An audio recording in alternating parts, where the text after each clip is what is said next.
कर्मण्येवाधिकारस्ते मा फलेषु कदाचन मा कर्मफलहेतुर्भूः मा ते संगोऽस्त्वविकर्मणि।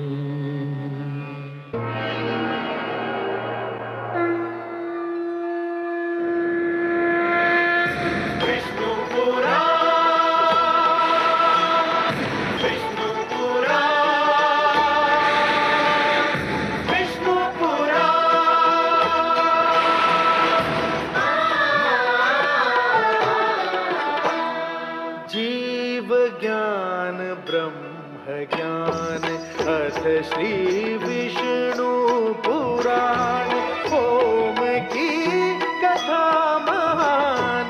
जय श्री विष्णु पुराण विष्णु पुराण विष्णु पुराण विष्णु पुराण। प्रगटे कब तीन लोक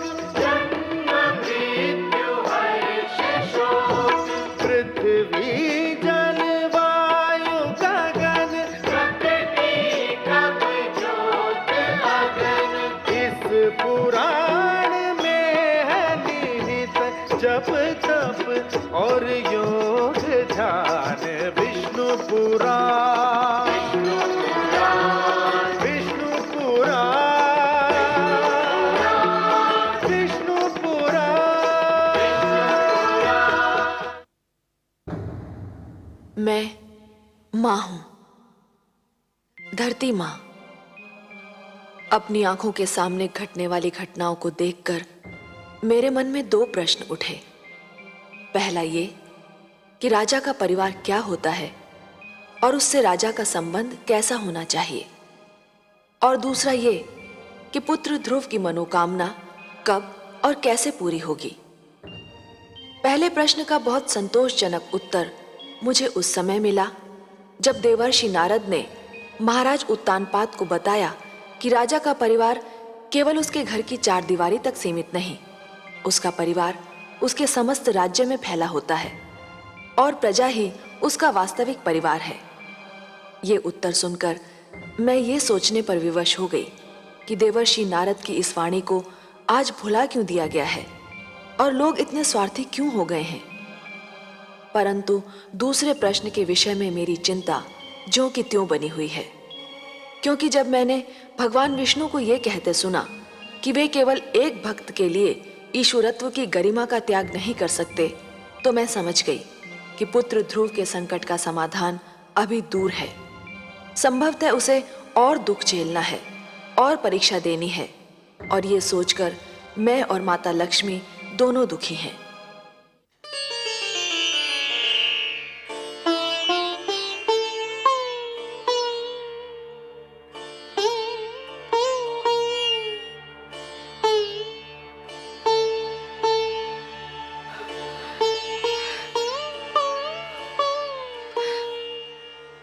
हे करुणा सिंधु, हे प्रभु, न जाने क्यों मेरा मन कांप रहा है। कोई डरावना भय मेरे मन को व्याकुल कर रहा है। कहीं मेरे पुत्र के प्राण संकट में तो नहीं। हे दया सागर, इस दुखियारी माता पर दया करो। मेरे पुत्र की रक्षा करो प्रभु, मेरे पुत्र की रक्षा करो प्रभु, मेरे पुत्र की रक्षा करो।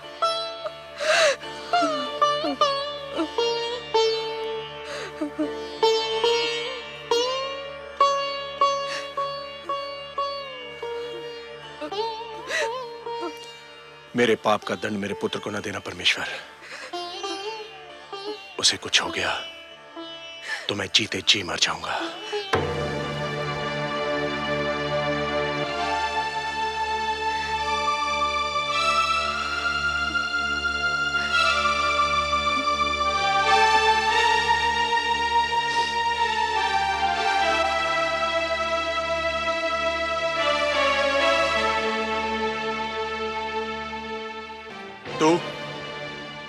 तू क्या करने आई है यहाँ?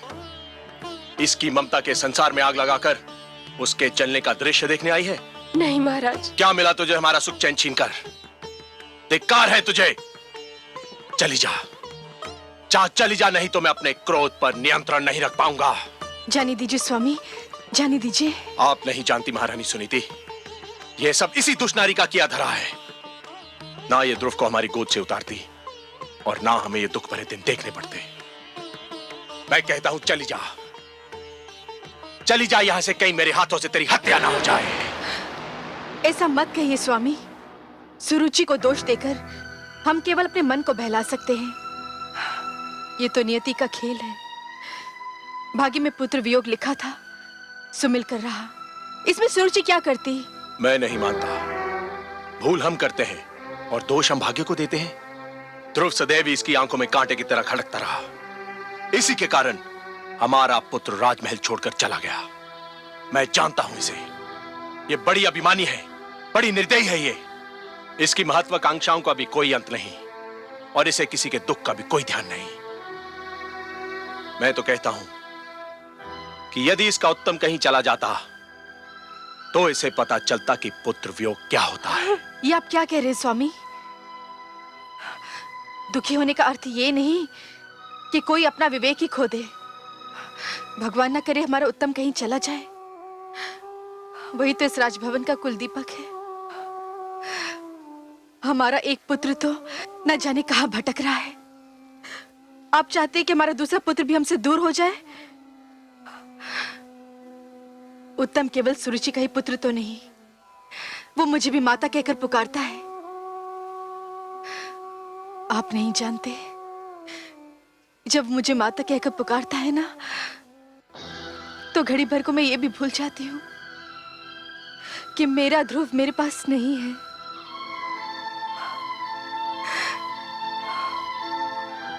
उत्तम के लिए कोई भी शब्द आप अपने मुंह से मत निकालिएगा। सुना तुमने सुरुचि? सुनी तुमने इस दुखियारी मां की बातें? ऐसी होती है ममता, इसे कहते हैं माता। तुमने इसके पुत्र के विरुद्ध क्या कुछ नहीं किया, पर यह तुम्हारे पुत्र के विरुद्ध कुछ भी बुरा सुनने को तैयार नहीं है। तुम इसे दुख देकर कितनी प्रसन्न थी, और ये तो इस विचार से दुखी है कि कहीं तुम्हें कोई दुख ना पहुंचे। कितनी महान है ये, और तुम कितनी छोटी हो तुम। धिक्कार है तुम्हें सुरुचि, धिक्कार है तुम्हें। अग्निदेव, अग्निदेव, कहां हैं आप? अग्निदेव, अग्निदेव, शीघ्र आइए। मेरी योग्य सेवा देवेंद्र। रक्षिता का अभियान विफल हो गया। उस ढीठ बालक ध्रुव ने मंत्र का जाप नहीं बंद किया। उसकी तपस्या में कोई विघ्न नहीं आया। तो फिर अब आप क्या चाहते हैं देवराज? अब आप उस बालक के चारों ओर अग्नि का ऐसा घेरा डाल दीजिए कि वो भयभीत होकर मंत्र ही भूल जाए। जैसे भी हो उसे रोकिए। उसकी तपस्या भंग होनी चाहिए। आप निश्चिंत रहें देवराज।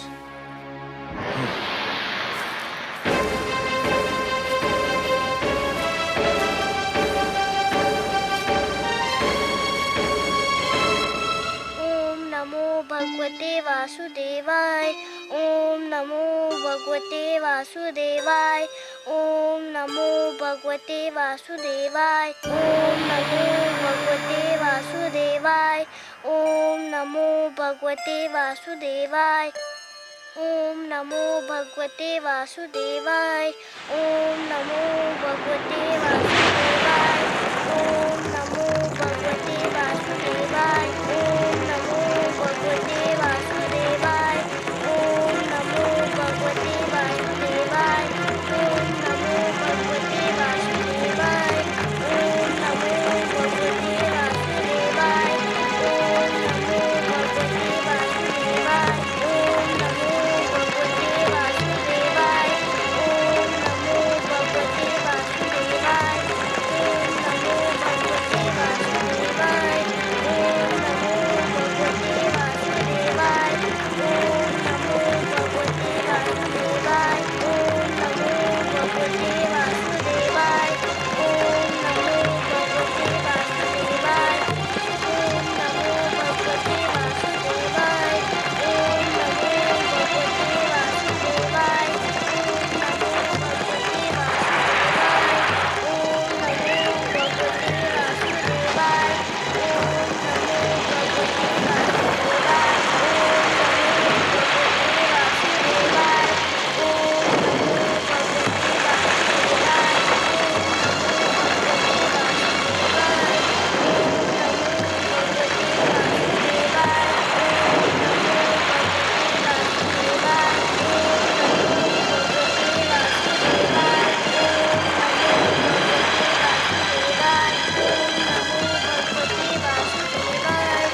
क्या हो रहा है ये सब?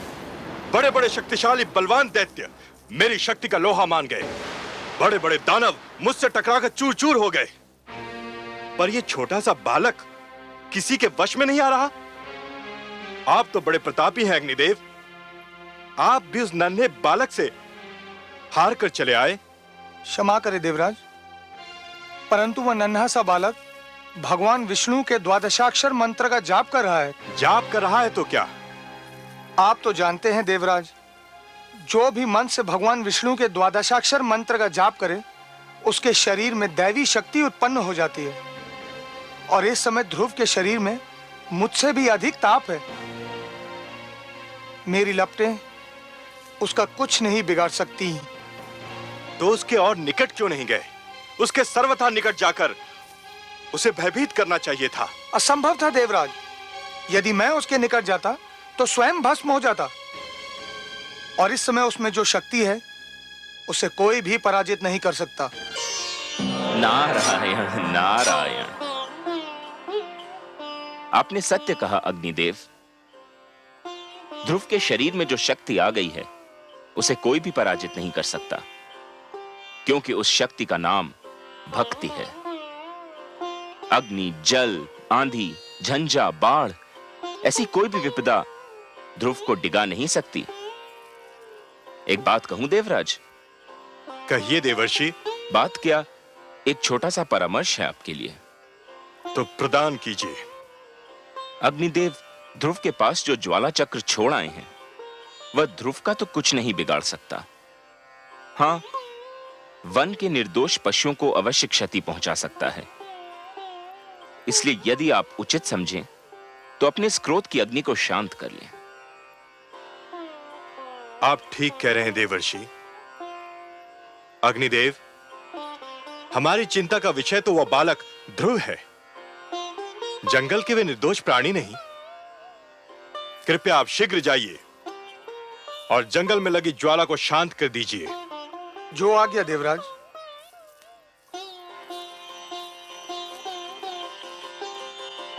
नारायण नारायण।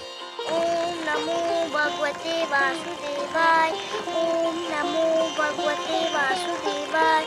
ओम नमो भगवते वासुदेवाय।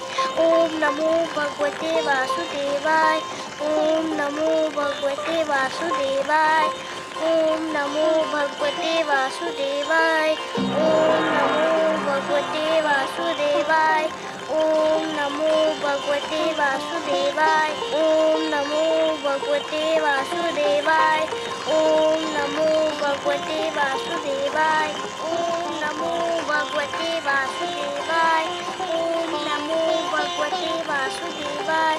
ओम नमो भगवते वासुदेवाय। ओम नमो भगवते वासुदेवाय। ओम नमो भगवते वासुदेवाय।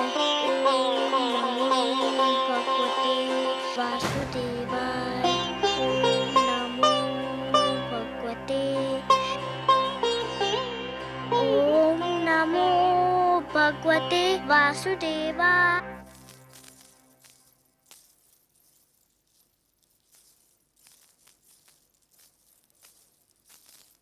प्रणाम राजगुरु। प्रणाम। क्या बात है? आप लोगों के मुख देखकर तो ये लग रहा है कि अवश्य कोई अशुभ समाचार है। हाँ राजगुरु, ऐसा लगता है कि स्थिति नियंत्रण के बाहर हुई जा रही है। क्यों? समस्त राज्य में असंतोष फैला हुआ है। असंतोष? पर क्यों? प्रजा पर तो कोई अत्याचार नहीं हुआ है। प्रजा में यह भावना फैल गई है कि राजकुमार ध्रुव के जाने का कारण महारानी सुरुचि है और उनके विरुद्ध बहुत क्रोध फैला हुआ है। यदि प्रजा का यह क्रोध राजभवन की ओर मुड़ गया तो अराजकता फैल जाएगी।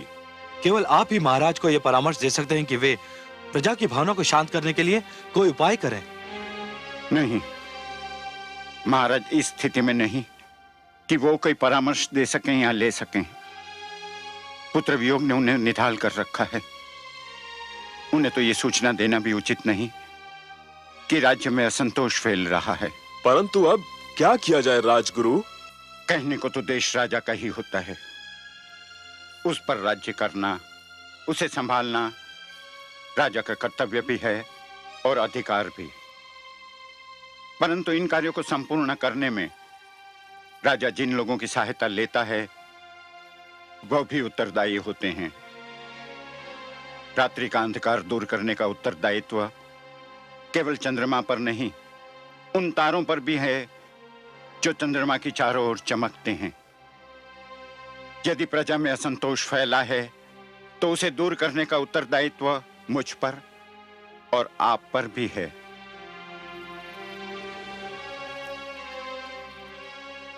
अब प्रजा को समझाइए कि राजकुमार ध्रुव जिस अभियान पर निकले हैं, भगवान से विनती करे कि वो अभियान पूरा हो। ध्रुव का अभियान पूरा हो गया तो सब कुछ अपने आप ठीक हो जाएगा।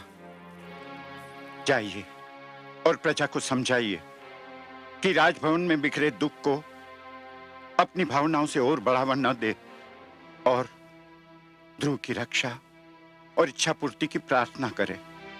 जो आज्ञा राजगुरु।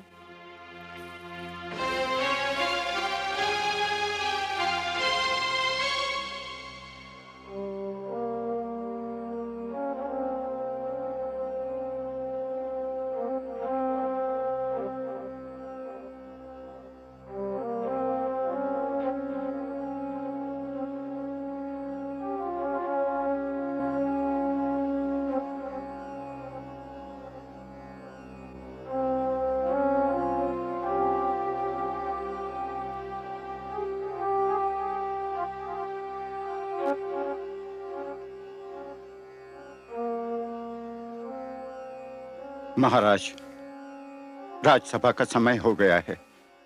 आप यहाँ क्या कर रहे हैं? संसार के दुखों से पीड़ित होकर भगवान के चरणों में शरण ढूंढ रहा हूं राजगुरु। क्षमा कीजिए महाराज, आप भगवान के चरणों में शरण नहीं ढूंढ रहे हैं। आप तो जीवन के कड़वे सत्य से घबराकर पलायन का मार्ग खोज रहे हैं, वास्तविकता से दूर भाग रहे हैं। ये सच है राजगुरु, परंतु जिस जुआरे ने एक ही दांव में अपना सब कुछ हार दिया हो, वो और कर भी क्या सकता है? जीवन युद्ध कीड़ा नहीं है महाराज। ईश्वर ने मानव को जीवन कर्म क्षेत्र के रूप में दिया है। आप इसे कर्म भूमि से पलायन की शरण स्थली बना रहे हैं। मैं हार चुका हूं राजगुरु, मैं हार चुका हूं। मैं इस कर्म क्षेत्र में जीवन का एक महायुद्ध हार चुका हूं। महाराज, किसी राजा का युद्ध हार जाना बड़ी बात नहीं है, पर किसी राजा का साहस हार जाना एक दुर्भाग्यपूर्ण घटना है। राजा का साहस व्यक्तिगत विषय नहीं होता। उस साहस के साथ प्रजा की आशाएं और उमंगें जुड़ी होती हैं। उस साहस के साथ प्रजा का भविष्य जुड़ा हुआ होता है। तो फिर मैं क्या करूं राजगुरु, मैं क्या करूं? उठिए और प्रजा के कल्याण की योजनाएं बनाइए। जो अपने परिवार का कल्याण ना कर सका, वो प्रजा का कल्याण क्या करेगा राजगुरु? यही तो आपकी भूल है महाराज। आपने केवल राजभवन की चार दीवारी के भीतर रहने वालों को अपना परिवार समझ लिया है, पर वो प्रजा जो आपकी जय जयकार करती है, वो सैनिक जो आपके एक संकेत पर अपने प्राण न्योछावर करने उठ खड़े होते हैं, क्या वो आपका परिवार नहीं है? राजा का वास्तविक परिवार तो उसकी प्रजा है। प्रजा के दुख पर दृष्टि डालिए, आप अपने दुख भूल जाएंगे। यदि कोई वृक्ष फल न दे सके तो उसकी महत्ता में कुछ कमी आ सकती है, पर यदि कोई वृक्ष छांव ही न दे सके तो उस वृक्ष का महत्व ही नहीं रहता।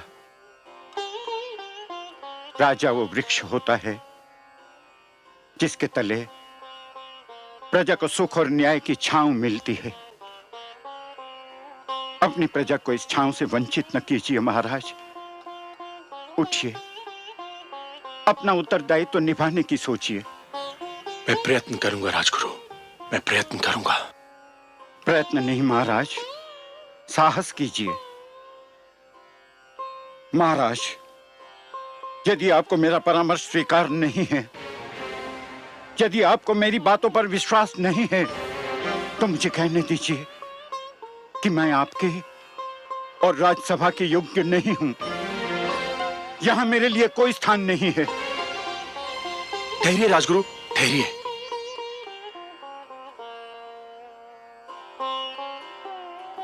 राजगुरु, मैं जीवन में बहुत कुछ खो चुका हूं।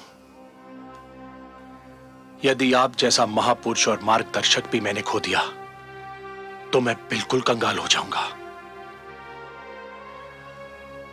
आपने मुझे सत्य का मार्ग दिखा दिया है, मैं आपका आभारी हूं। नमो भगवते वासुदेवाय। ओम नमो भगवते वासुदेवाय। ओम नमो भगवते वासुदेवाय। ओम नमो भगवते वासुदेवाय। ओम नमो भगवते वासुदेवाय।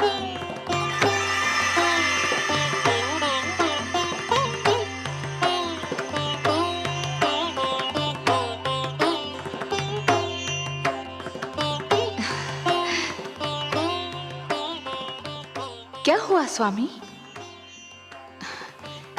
हे कमल नयन, जब त्रिलोक में उजाला फैलता है, जब धरती पर वसंत झूमता है, जब कमल खिलते हैं, जब पुष्प अपनी सुगंध फैलाते हैं, मैं समझ जाती हूँ कि आप मुस्काए हैं।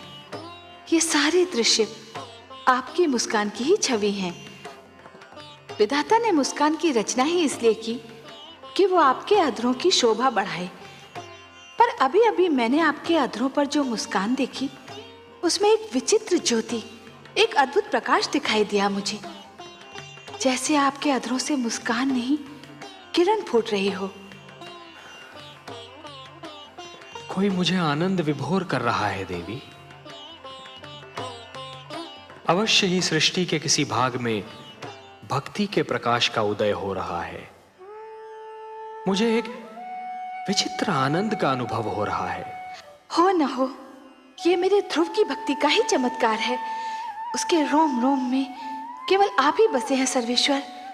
उसके हृदय में झांक कर देखे तो केवल आपकी छवि ही दिखाई पड़ेगी।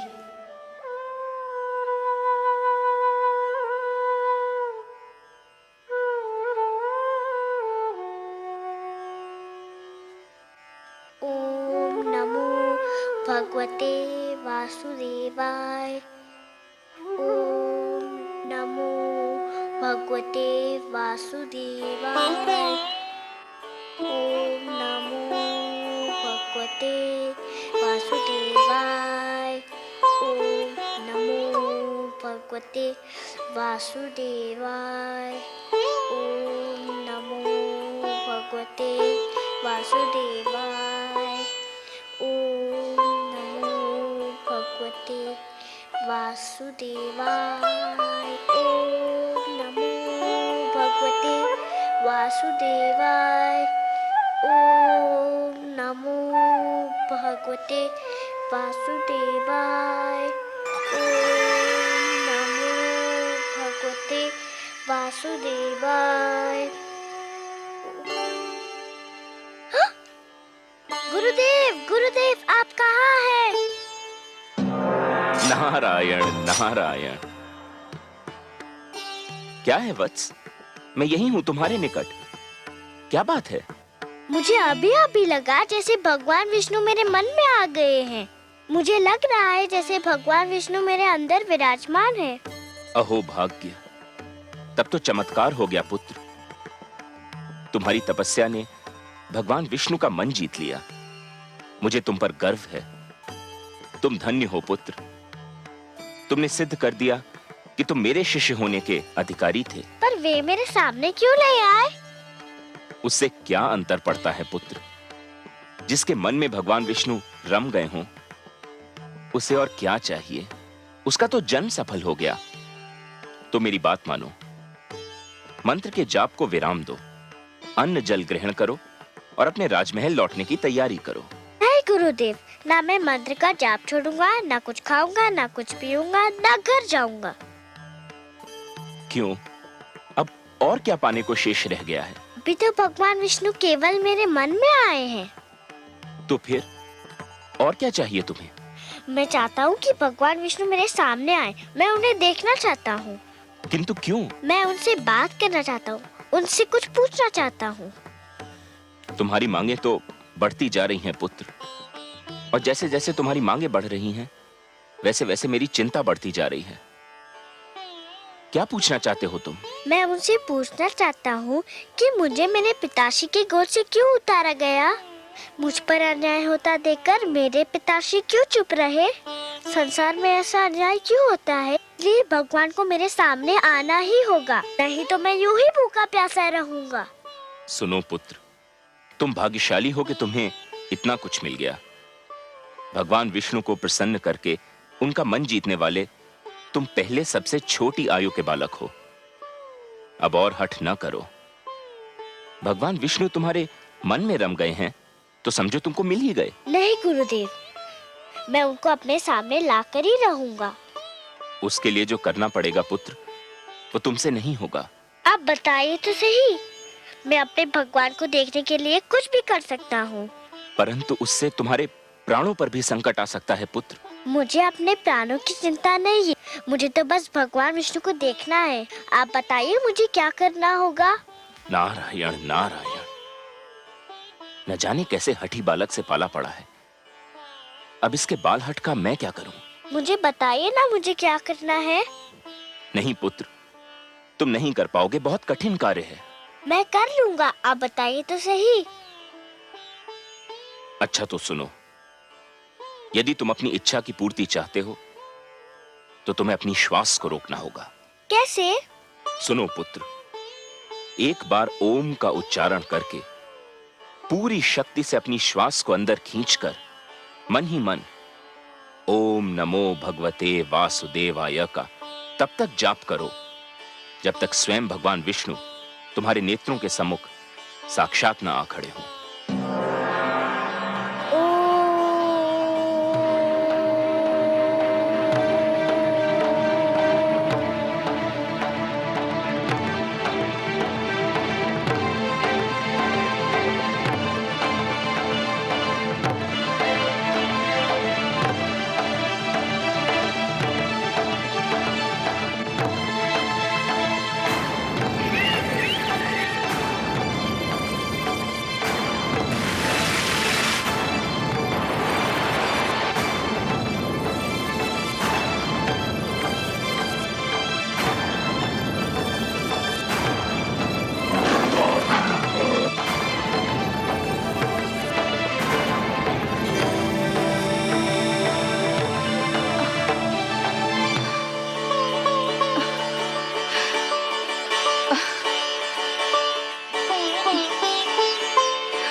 देवराज, देवराज, देवराज! क्या बात है गंधर्वराज चित्ररथ? धरती पर हाहाकार मचा हुआ है देवराज। धरती पर समय की गति रुकी जा रही है प्रभु। बालक ध्रुव यदि यूं ही श्वास रोके रहा तो प्रलय आ जाएगी देवराज। कुछ कीजिए देवराज, नहीं तो अनर्थ हो जाएगा। नहीं, इसका कुप्रभाव रोकना मेरे वश की बात नहीं है देवगण। हमें ब्रह्मा जी के पास चलना चाहिए, अब वही इसका कोई उपाय बता सकते हैं।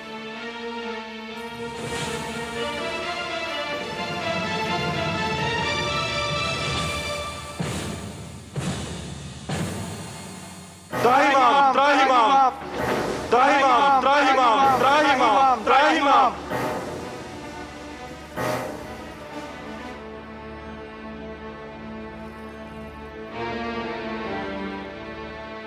हे ब्रह्मदेव, कोई उपाय कीजिए, नहीं तो बालक ध्रुव के कारण अनर्थ हो जाएगा। उसने श्वास रोककर संसार की सारी गतिविधि ही रोक दी। यह स्थिति थोड़ी देर और रही तो संपूर्ण जगत का सर्वनाश हो जाएगा। जगत की रक्षा कीजिए भाग्य विधाता, मैं क्या कर सकता हूं देवराज? मैं अपनी सीमा लांघकर तो नहीं जा सकता। मैंने जगत की रचना कर दी, यही मेरी सीमा थी।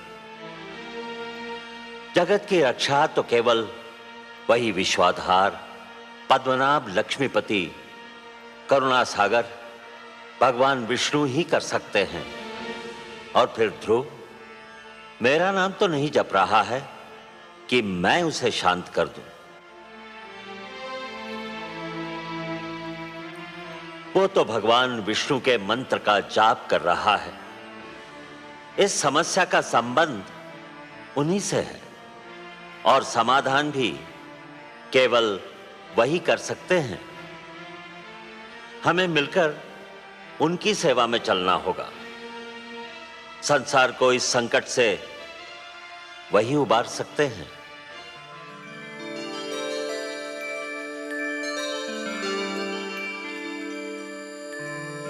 त्राहिमाम त्राहिमाम त्राहिमाम त्राहिमाम। प्रणाम हे नारायण, हे लक्ष्मीपति, हे गोविंद, हे सर्वेश्वर, आपको कोटि कोटि प्रणाम। प्रणाम। हे त्रैलोकीनाथ, सृष्टि की रक्षा कीजिए, नहीं तो आपकी सृष्टि को प्रलय आने से पहले ही एक महाप्रलय नष्ट कर देगी। ध्रुव ने जब से श्वास रोककर द्वादशाक्षर मंत्र का जाप आरंभ किया है, सारे संसार में वायु की गति रुक गई है। प्राणियों के दम घुट रहे हैं प्रभु। ध्रुव को रोकना मेरे वश में नहीं है भगवान। यह कार्य केवल आप ही कर सकते हैं। आप सृष्टि के रक्षक हैं, उसके पालनहार हैं। हम सब विनती करते हैं, आप ही ध्रुव की समस्या का कोई उपाय कीजिए प्रभु। समस्या बहुत गंभीर हो गई है। अब बात केवल एक बालक तक सीमित नहीं रही ब्रह्मा जी। सारी सृष्टि के समक्ष एक संकट खड़ा हो गया है। अब तो हमें जाना ही होगा अपनी सृष्टि की रक्षा के लिए, और फिर किसी और की भांति हमें भी तो ध्रुव के प्राणों की चिंता है।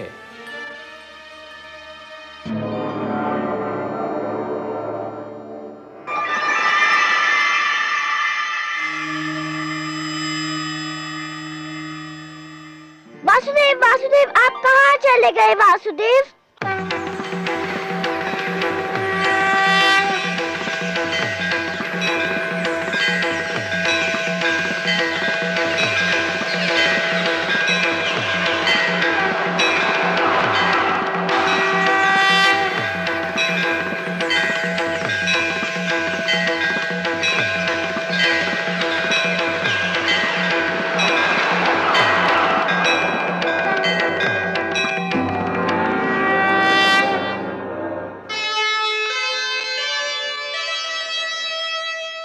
नन्हा सा ध्रुव हो गया,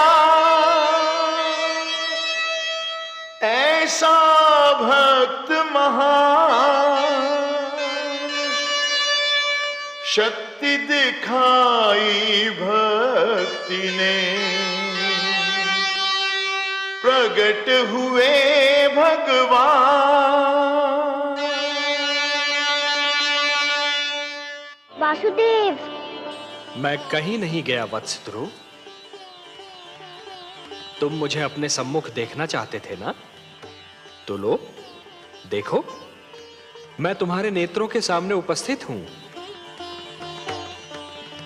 तुम विजयी हुए पुत्र।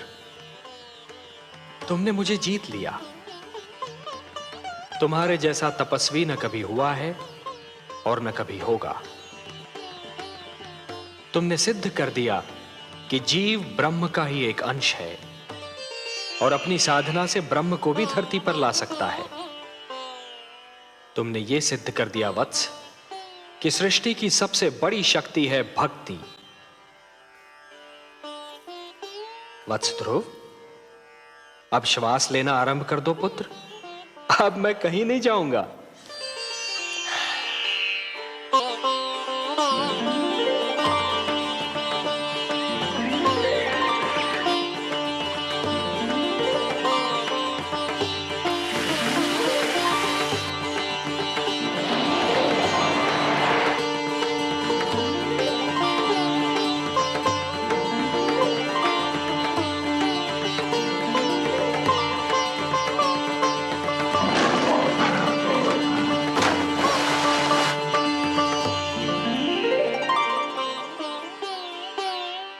तुम मुझसे मिलना चाहते थे, मैंने तुम्हारी इच्छा पूर्ण कर दी। अब अपने माता पिता के पास लौट जाओ। नहीं भगवान नहीं, अभी मैं नहीं जाऊंगा। क्यों वत्स? भी तो मुझे आपसे बहुत सी बातें करनी है, बहुत से प्रश्न पूछने हैं। प्रश्न? मुझसे? भला ऐसे कौन से प्रश्न हैं तुम्हारे मन में? मुझे बताइए प्रभु कि मेरी छोटी माता मुझे अपना पुत्र क्यों नहीं मानती? उन्होंने मेरी माताश्री को दासी क्यों कहा? उन्होंने मुझे मेरे पिताश्री की गोद से क्यों उतारा? मेरे पिताश्री ने छोटी माता को रोका क्यों नहीं? बताइए भगवान। अरे अरे अरे अरे अरे, इतने सारे प्रश्न एक साथ? अच्छा ये बताओ कि सबसे पहले तुम किस प्रश्न का उत्तर चाहते हो? मुझे मेरे पिताश्री की गोद से क्यों उतारा गया? अच्छा, तो इस प्रश्न ने तुम्हें सबसे अधिक व्याकुल किया है? हाँ भगवान। मेरे निकट आओ।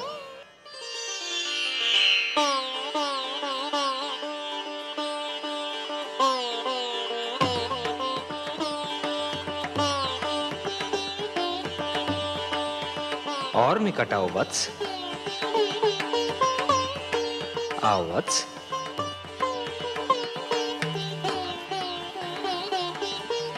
मेरी गोद में बैठ जाओ।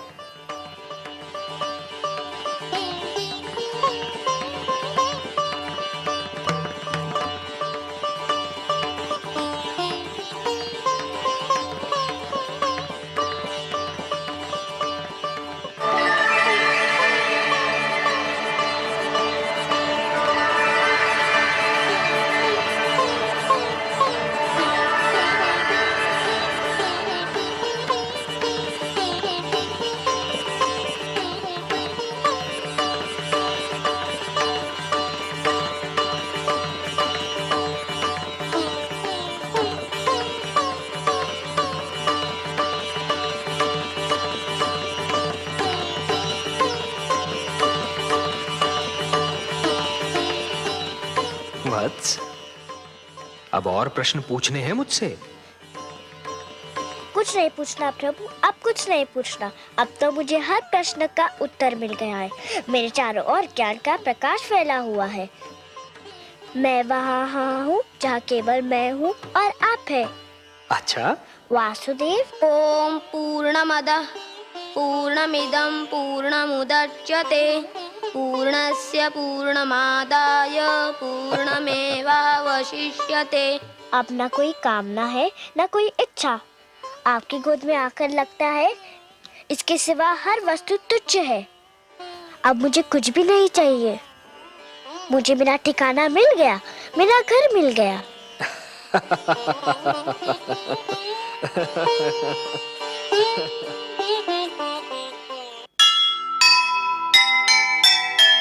दुनिया ने देखी नहीं प्रभु से ऐसी प्रीत।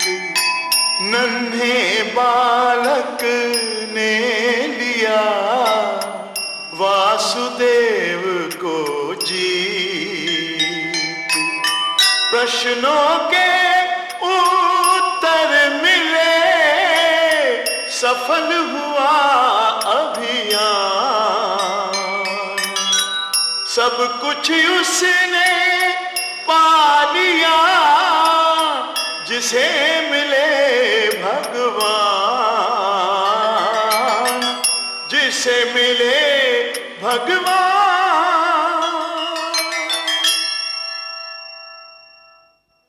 पुराण